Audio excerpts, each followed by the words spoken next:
Hey y'all, I just finished Yolk. It's by Mary H.K. Choi. This is a really interesting, realistic fiction book. And it's about this person who just went off to college. Her name is Jane, and she lives in New York City.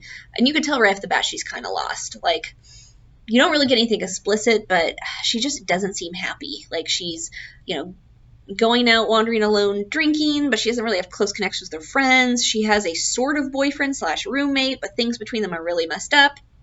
Really early on, we find out that her sister, June, also lives in New York City, but the two of them are kind of estranged, which is weird.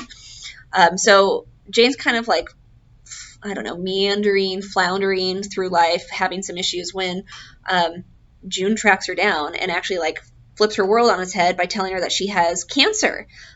So Jane has this like sort of immediate like, I have to figure out how to reconnect with my sister, but we haven't gotten along for all these reasons. So as you read it and you figure out what's going on with her sister, and as she's trying to support her, you also figure out more of like what's happening with Jane and sort of the issues she's struggling with, and they slowly become more and more overt. So this was fascinating to me. This is one of those books that required a little patience to get to like what was happening, because when it starts, you're like, what exactly is going on? And you keep getting these like hints that you think is going on, but it's nothing overt, and then all of a sudden it's like, okay, that's what's going on.